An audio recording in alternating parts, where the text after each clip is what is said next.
As Bíblias, né? Nosso irmão que sempre coloca, na carta que escreveu o apóstolo Paulo aos Colossenses, a igreja de Colossos, capítulo de número 3. Temos alguns versículos que foi lido no início do culto, né? Na leitura devocional, e é uma mensagem conhecida. Eu estou com a revista aqui do Caminho do Discipulado, da nossa irmã, viu? Flávia. Glória a Deus. A palavra de Deus é exatamente conforme o texto, é uma exortação para uma vida de santidade a Deus, né? É o final, né? Que a gente esqueceu. Tudo bem. Ele diz: portanto, se já ressuscitastes com Cristo, buscai as coisas que são de cima, onde Cristo está assentado à destra de Deus. Pensai nas coisas que são de cima e não nas que são da terra, porque já estáis mortos e a vossa vida está escondida com Cristo em Deus. Quando Cristo, que é a vossa vida, se manifestar, então também vós vos manifestareis com Ele em glória.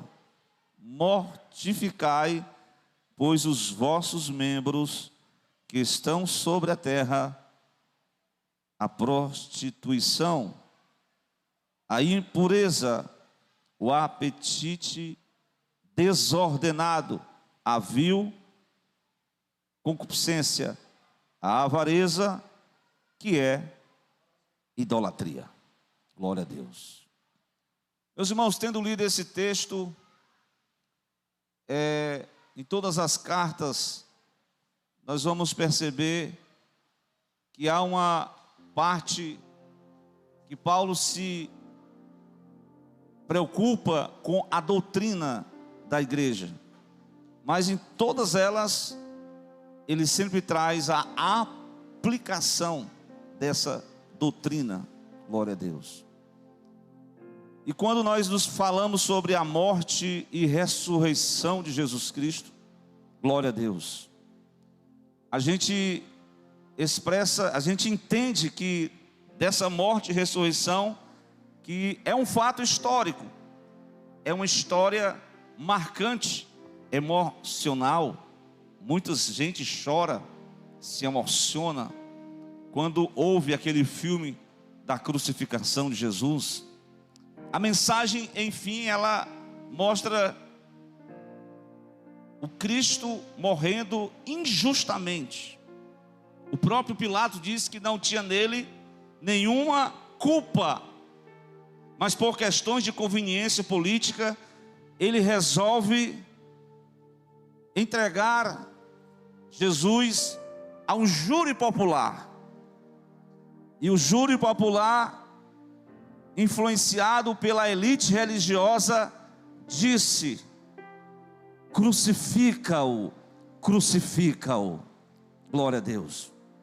Então Deus, em meio àquela questão de forma assim ilegal, juridicamente falando, mas Deus estava trabalhando em favor da igreja. Glória a Deus. Porque como nós percebemos hoje pela manhã, que a morte de Jesus ela já estava anunciada no Velho Testamento. Quando o primeiro casal peca diante de Deus, o primeiro momento em que o homem está ali procurando se vestir, Deus chama, Deus realiza o primeiro sacrifício de um animal, e da pele do animal ele faz uma veste para o primeiro casal. Glória a Deus.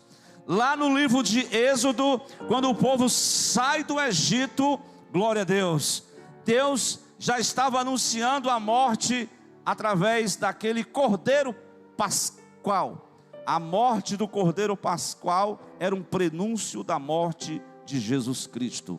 No livro de Levítico, o Moisés vai ensinar todos os sacrifícios da lei, glória a Deus.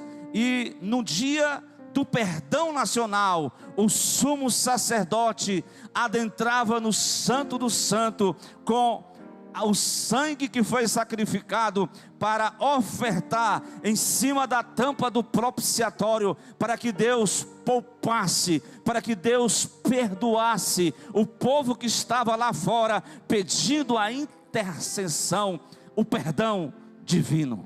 Glória a Deus, glória a Deus. Então, meus irmãos,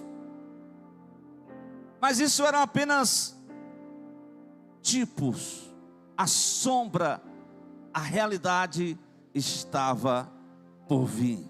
E como de fato este hino que foi cantado, Deus enviou. A Bíblia diz em Gálatas 4, que Deus enviou o seu Filho, nascido de mulher, nascido sob a lei, para resgatar os que estavam debaixo da lei. Glória a Deus.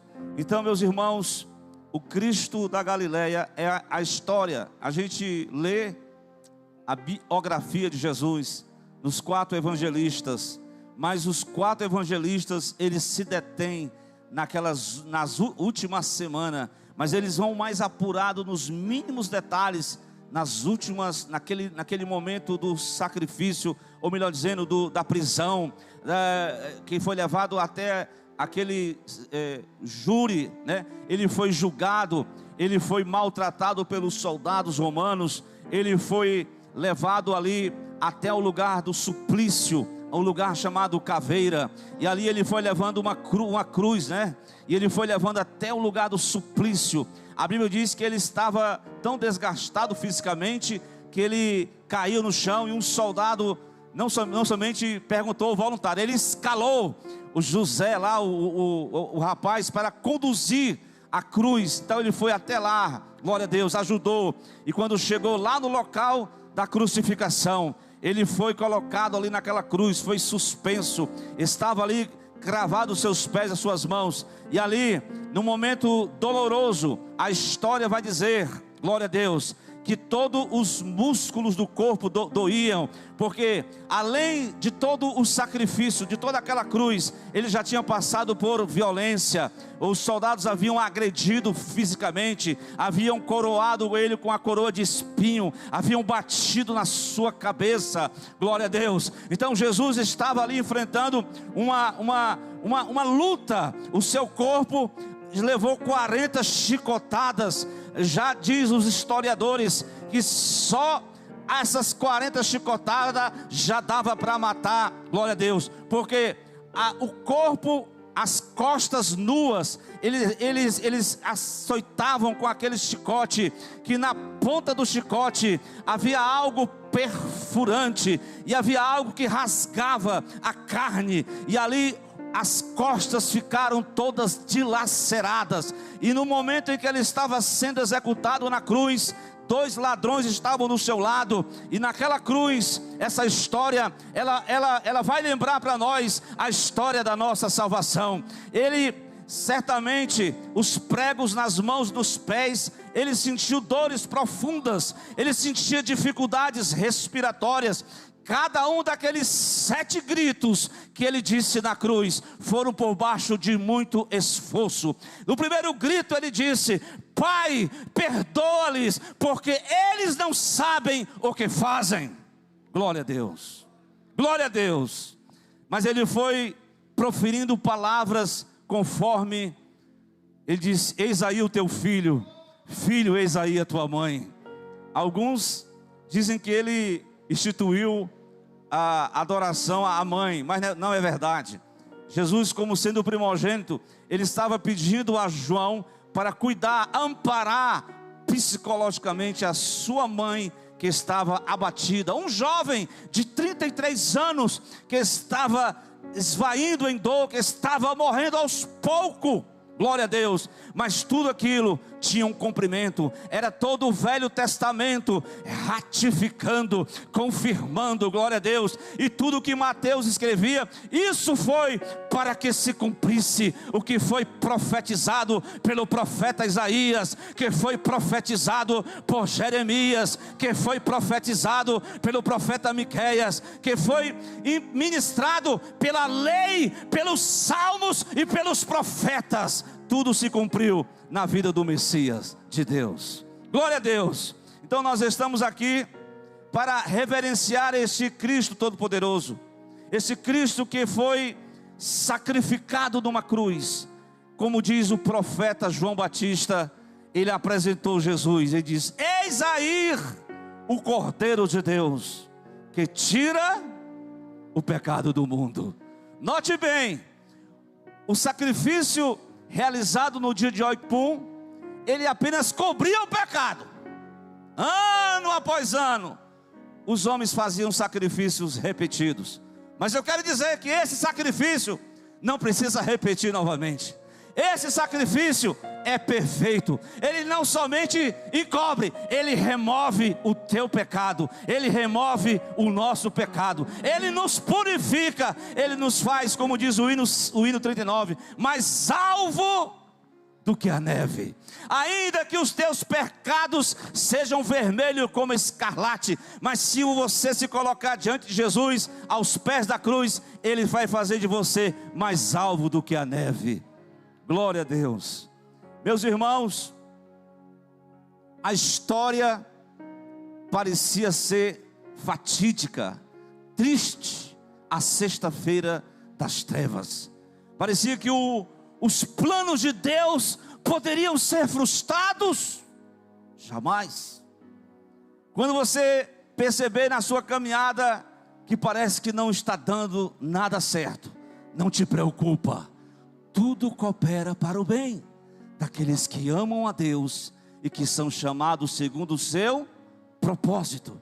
Fica tranquilo, glória a Deus. A sexta-feira das trevas vai passar, porque eis que o senador pediu autorização para fazer porque ele gritou lá bem alto. Ele disse: está consumado. Como foi falado hoje aqui na escola bíblica, Teleostai, está consumado, está pago, está concluído. E dito essas palavras, ele expirou, ele morreu.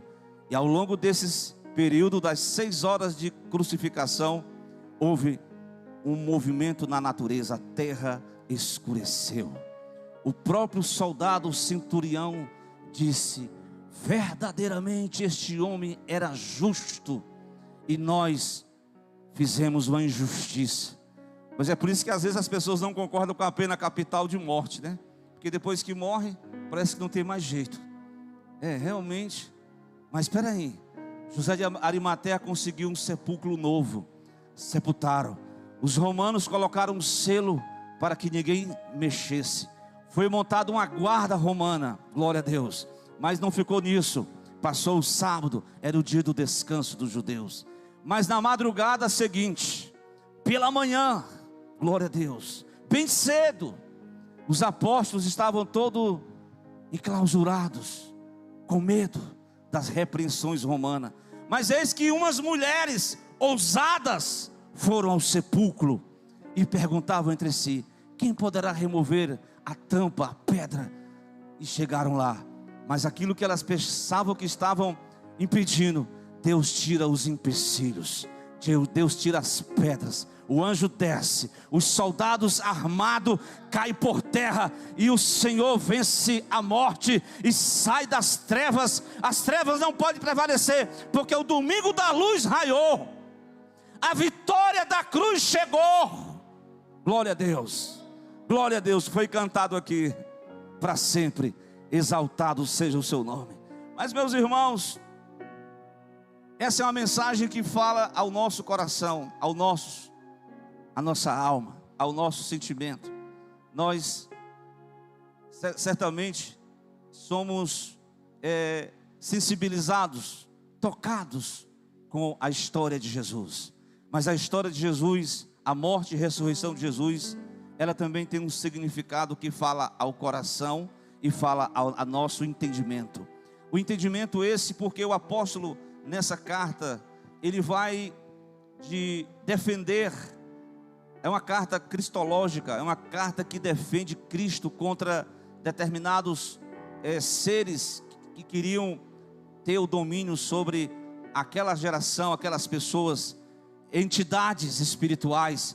Paulo vai mostrar que não há entidade no céu nem na terra.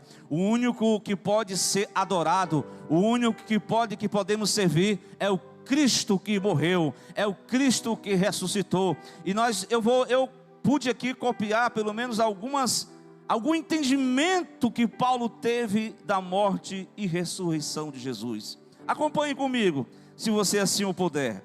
Abra em Colossenses capítulo 1, verso de número 13. Aqui o apóstolo vai mostrar, no entendimento do cristão, que a morte e ressurreição de Jesus, ela tem o seguinte significado. Diz o versículo 13, que ele nos tirou da potestade das trevas e nos transportou para onde? Para o reino do Filho do seu amor. Outrora, o apóstolo está dizendo que a humanidade estava enclausurada por poderes das trevas que ludibriavam suas mentes, os seus corações. Mas agora, através da luz que brilhou lá na cruz do Calvário, através da morte e ressurreição de Jesus, nós temos a certeza que o domínio de Satanás não terá mais sobre a tua vida. Se você clamar pelo sangue de Jesus, certamente o sangue de Jesus tem poder. O poder do nome de Jesus vai te guardar, vai te preservar, glória a Deus, de todo vício, de tudo aquilo que quer atormentar a tua mente, glória a Deus, porque o Todo-Poderoso, Ele te mudou, Ele te restaurou, Ele tirou o domínio das trevas, e Ele não coloca um regime ditatorial, é um regime que é regido pela lei maior, a lei do amor de Deus. Glória a Deus. Interessante, né? Muitos ditadores, eles querem implantar uma ditadura que a pessoa é só mandando e obedecendo. No reino de Jesus, Ele disse: segue-me. Se alguém ouvir a minha voz, se alguém entender essa palavra, certamente aceitar o Filho de Deus, será transportado do reino das trevas para o reino da sua maravilhosa luz. Glória a Deus por isso. Meus irmãos, o entendimento que Paulo tem dessa morte e ressurreição de Jesus, ele vai continuar na carta, e ele vai apresentar algumas doutrinas concernente à morte e ressurreição de Jesus. Prestemos atenção no versículo 14 do capítulo 1 do próprio carta de Paulo aos Colossenses.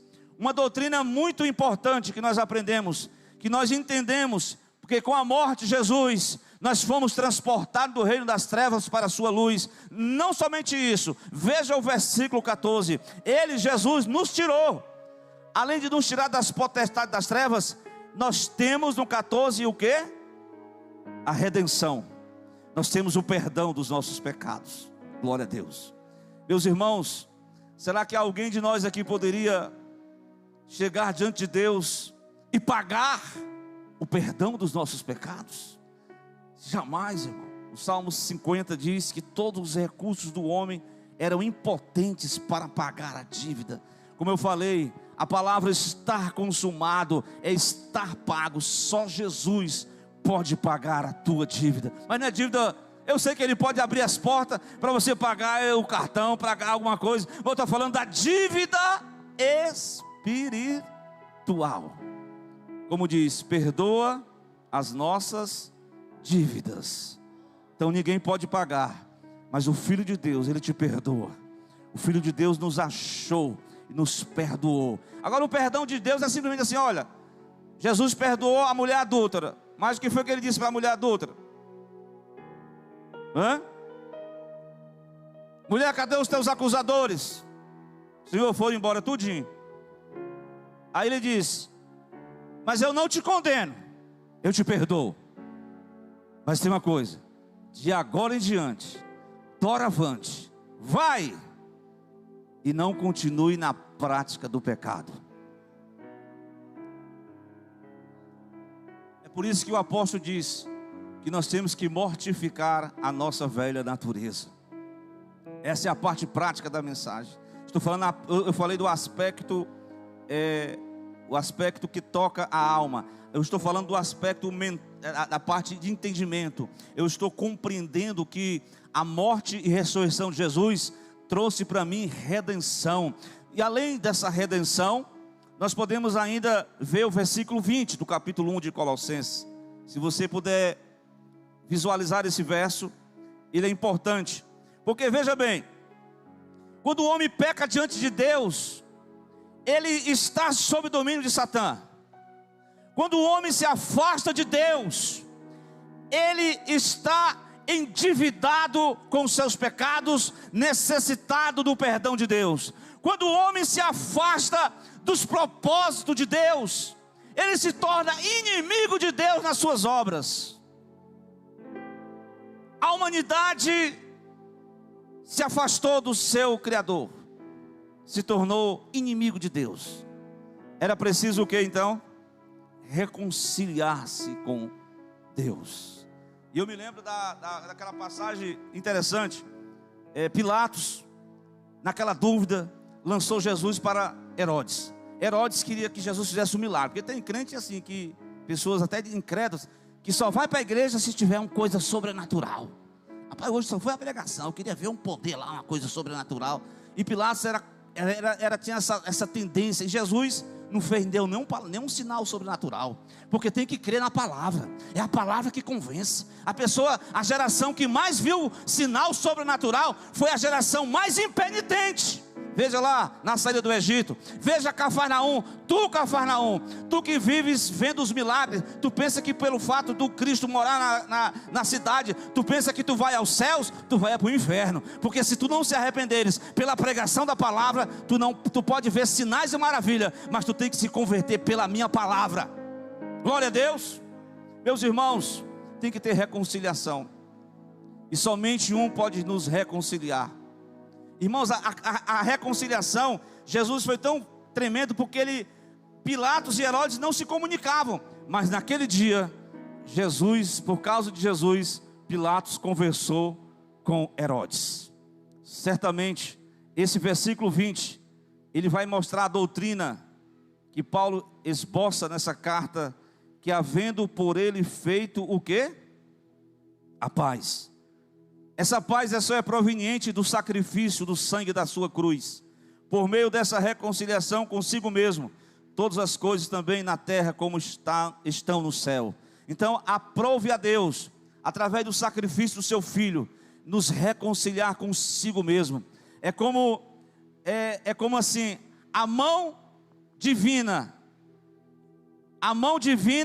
deseja apertar a mão do pecador. Mas o pecador está chagado, está impuro, inimigo de Deus pelas suas obras. Mas entre a mão do Deus Santo e a mão do pecador, entrou a mão de Jesus. Ele foi cravado na cruz do Calvário, para que através dessa mão cravada na cruz, ele pudesse reconciliar. O próprio Deus reconciliou com o homem. E agora você e eu se tornamos, sabe o quê? Amigos de Deus. Vamos desenvolver essa amizade mais ainda? Vamos, gente. Vamos desenvolver essa amizade ainda? Vamos. Tem uns irmãos que estão assim meio intrigados com Jesus, né? Quer mais falar com Jesus. Jesus quer falar com você, você não quer falar com Jesus. Como é que o crente fala com Jesus, irmão? Hein? Glória a Deus. É orando, irmão. Não é só de joelho dobrado, não. É orando. Senhor, estou fraco, mas tu é forte. Senhor, tem um vício que eu tenho que abandonar. Senhor, essa causa aqui que eu não posso, mas o Senhor vai me ajudar. O Senhor vai me restaurar. O Senhor vai tirar toda a mágoa. Porque é o seguinte, o perdão de Jesus, ele reconcilia você. Isso é a palavra que o Senhor fala para nós. Nós fomos reconciliados com Deus. Irmãos, nós temos alegria nessa noite para dizer que aprove a Deus nos reconciliar consigo mesmo. Mas a morte e ressurreição de Jesus, ela além de propiciar todas essas doutrinas, essas palavras importantes, ela também, glória a Deus, segundo o capítulo 2, eu encontrei esse versículo 14, que eu até citei aqui hoje pela manhã, porque a lei, foi citado hoje aqui, a lei ela fazia exigências ao homem, ao ser humano. O homem não podia, meu irmão, segundo os judeus eram 500, era mais de 600 mandamentos. Então o homem estava para lá sem condições. Ele, por mais que ele tivesse boa vontade, teve um que disse que não adulterou, respeitou o pai e mãe, falou bem dos vizinhos, era uma pessoa de bem. Mas quando Jesus disse, como é que está o teu coração? O coração estava dividido entre Mamon e Deus. Então Deus disse, vai, vende tudo e vem, segue-me. O homem não queria deixar o coração dele ser envolvido exclusivamente por Jesus. Há muitas pessoas que muitas vezes estão servindo a Deus na igreja, mas o coração dele ainda está dividido. Eu te digo nessa noite, como Elias falou para os homens de Deus, por que vocês estão cocheando entre dois pensamentos? Se o Senhor é Deus, servia ao Senhor. Se Baal é Deus, sirva a Baal. Mas não fique dividido. Decida-se hoje, passe para o lado de Jesus, porque Jesus tem muita coisa melhor para te dar. Glória a Deus. Meus irmãos, o capítulo 2, versículo 14, Jesus riscou a cédula que era contra nós nas suas ordenanças, e de alguma maneira que nos era contrário. Ele tirou do meio de nós e cravou, sabe aonde? Lá na cruz. Pronto, irmão. Agora, a partir de agora, você vai começar uma nova história na tua vida. Ele vai começar um novo viver. E a cruz proporciona isso. A cruz, porque nós no capítulo 6 de Romanos, até eu falando aqui com o Mário, ele dizendo que aquela passagem de Romanos, nós nos identificamos com Jesus. Em que situação? Nos identificamos com Jesus na cruz. Não é verdade? Irmão, quer dizer que o crente tem que ser crucificado com Jesus? Que mistério é esse? Pois é, irmão. Enquanto não for crucificado com Jesus, a vida espiritual não flui de uma forma mais abundante. Irmão, nós temos que fazer morrer, como diz a palavra no capítulo 3, que eu li, de Colossenses, versículo 5. Você percebeu aí? Isso aqui é a parte prática da mensagem já. Ele diz, mortificai, pois, os vossos membros, que estão sobre a terra. Aí ele cita várias situações que são concernentes ao ser humano, natural. Então nós somos agora, como diz Paulo, uma nova criatura. E a nova criatura tem que viver a novidade de vida.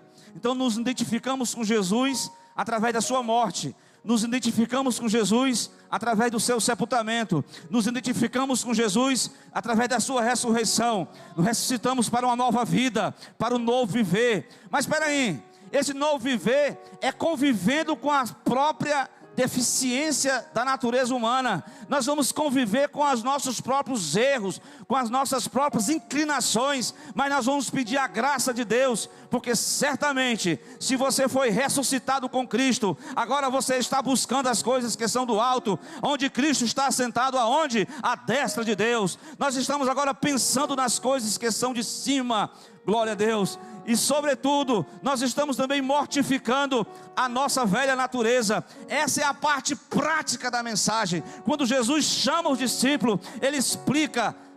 Espera aí, o discípulo inicialmente não entendeu, foi nada.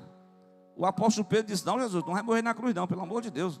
Eu estou aqui com a espada, aqui, qualquer coisinha, puxa a espada, te defendo até a morte. Jesus diz, guarda a tua espada, rapaz. O mistério aqui não é carnal. A luta aqui é espiritual. E a guerra foi travada no reino do Espírito. Glória a Deus. Tem alguns pregadores que dizem que Jesus desceu ao inferno e tal, pisou na cabeça de Satanás, tudo bem. Mas esses são induções de algumas interpretações. Na verdade, ele desceu às partes mais baixas da terra. Ele declarou para o seio de Abraão, eu irei ressuscitar. E a promessa que foi dada a Abraão, a Isaac e a Jacó, e a todos aqueles que acreditaram, a Bíblia diz que ele levou cativo o cativeiro, ele deu dons aos homens, e ele levou até o lugar chamado paraíso, para aguardar a ressurreição dos mortos. Glória a Deus. Glória a Deus. Então, meus irmãos, esse é o momento mais crítico da mensagem, a parte prática. Porque Colossenses ele vai esboçar a doutrina, A doutrina de que nós somos resgatados, nós somos perdoados, nós fomos reconciliados, nós fomos transportados do domínio das trevas. Mas a partir doravante, uma vida com Deus, aí você vai ter que lutar contra o seu maior inimigo, que não é somente o adversário, é você mesmo. Mas eu quero te dizer que você já foi ressuscitado com Cristo. Quem foi ressuscitado com Cristo, irmão, glória a Deus, diz o apóstolo, anda em novidade de vida. Em novidade de vida. Essa é a mensagem do Evangelho, irmãos. Eu não posso me adiantar mais ainda, mas eu quero dizer que o próprio Cristo disse para os discípulos: se alguém dentre vós quiser vir após mim, como foi que ele disse? Negue-se a si mesmo. Depois ele disse o que mais? Tome cada dia a sua cruz e siga-me. Siga-me, glória a Deus. Realmente, irmãos, quando a turma lá começar a dizer assim: Jesus, desce da cruz. Irmão, não desça não, viu, irmão? As pessoas dizem: irmão, desce da cruz, sai dessa igreja, abandona esse Jesus, irmão, vamos cair na gandaia, vamos se prostituir. Não desça da cruz não, irmão. Permaneça crucificado com Jesus, porque quem vai à cruz pode passar pelo sofrimento. Quem vai à cruz recebe o sofrimento, às vezes até físico. Quem vai à cruz recebe o sofrimento até de uma forma moral. Quem vai à cruz é maltratado. Mas eu quero dizer que aqueles que com Jesus, que esteve com Jesus, que foi crucificado com Jesus, participa da gloriosa ressurreição dentre os mortos. Glória a Deus. E a ressurreição já começa agora. Uma nova vida, um novo viver, uma nova etapa. Nós que estamos vivendo com Cristo, não podemos participar do corpo de Cristo e participar ao mesmo tempo do pecado. Isso não faz parte da prática de um cristão. Você pode até errar, você pode falhar, mas você não vive na prática do pecado. Você se ajoelha diante do Senhor, você pede perdão, você pede graça. E o mesmo Deus de paz, Ele vai te reconciliar. Vamos ficar de pé, meus irmãos. Glória a Deus.